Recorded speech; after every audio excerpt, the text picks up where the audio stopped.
Maple rich British Columbia Canada का एक प्राचीन और खूबसूरत कस्बा जहां एक जवान लड़की ख्वाबों की दुनिया बसती थी। इस लड़की का नाम था जसविंदर कौर सिद्धू, लेकिन सब इसे मोहब्बत से जस्सी कहते थे।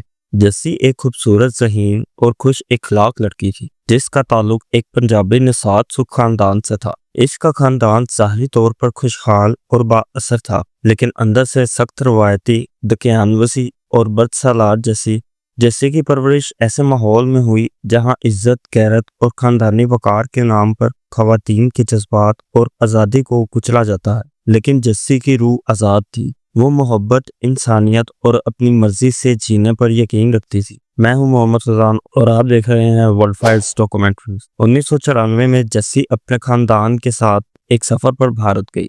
वहां एक दिन इसकी मुलाकात एक नौजवान रिक्शा ड्राइवर सुखविंदर सिंह सिद्धू, जिसे सब मिठू कहते थे, से हुई। मिठू का ताल्लुक एक सादा और गरीब घराने से था, लेकिन इसकी आंखों में सच्चाई और दिल में खुलूस था। इनकी पहली मुलाकात बज़ाहिर मामूली सी थी, लेकिन वक्त के साथ इनके दिल करीब आते गए। जस्सी वापस कनाडा चले गई, लेकिन दोनों का राब्ता कायम रहा। खतूत, खुफिया फ़ोन कॉल्स और दिली जज्बात का तबादला। एक तरफ जस्सी का खानदान इसके लिए अमीर खानदानों के रिश्ते तलाश कर रहा था, दूसरी तरफ वो दिल ही दिल में मिठू से एक नई जिंदगी का ख्वाब बुन रही थी। मार्च 1999 में जस्सी ने सब कुछ दांव पर लगाकर खुफिया तौर पर भारत जाकर मिठू से गुरुद्वारे में शादी कर ली। ये शादी ना सिर्फ खानदानी अज़ाइम के खिलाफ थी, बल्कि इन दोनों का ताल्लुक सिद्धू कबीले से होने की वजह से रवायती तौर पर भी नाकाबिले कबूल समझी गई। पंजाब के बहुत से इलाकों में एक ही कबीले में शादी को समाजी और मजहबी तौर पर गलत तस्वुर किया जाता है।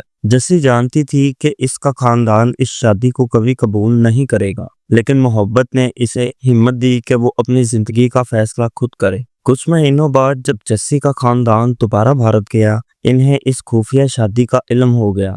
यही वो लम्हा था जब जस्सी की जिंदगी में अंधेरे छाने लगे।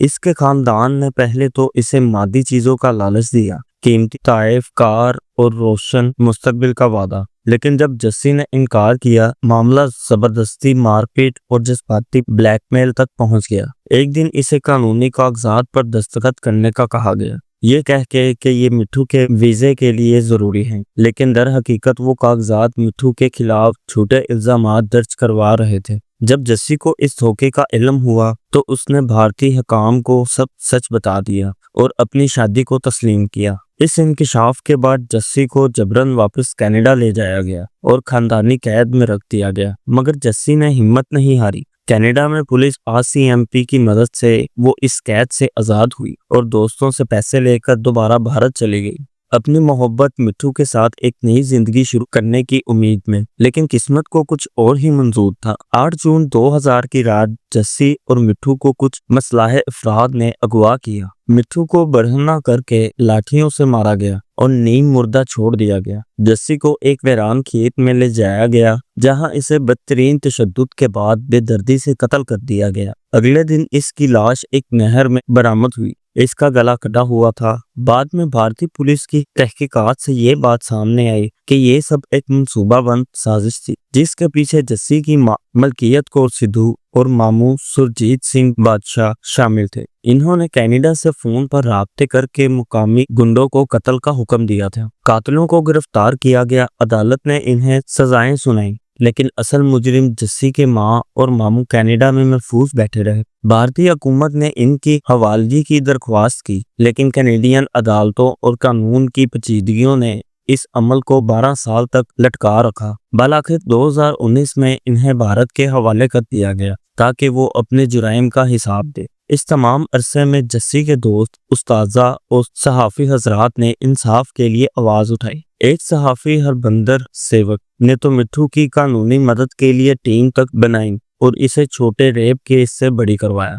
जिसमें जस्सी के खानदान का हाथ साबित हुआ। جیسے کہ کہانی ایک ایسے معاشرے کا آئینہ ہے جہاں عورت کی محبت اور خود مختاری کو جرم سمجھا جاتا ہے، جہاں عزت کے نام پر قتل کو انصاف کہا جاتا ہے، اور جہاں خاندان کی انا ایک جوان معصوم لڑکی کی جان لے لیتی ہے جیسے صرف محبت کرنا چاہتی تھی۔ وہ صرف اپنی زندگی اپنی مرضی سے جینا چاہتی تھی، لیکن اسے اپنی محبت کی ایسی قیمت چکانی پڑی جو کسی کو نہیں چکانی ہے۔ آج جیسی ایک نشان بن چکی ہے، ایک سوال جو ہر ضمیر سے پوچھتا ہے، کیا ہماری روایت واقعی انسانیت سے بڑی ہے؟ کیا غیرت کے نام پر قتل کو ہم کب تک خاموشی سے دیکھتے رہیں گے؟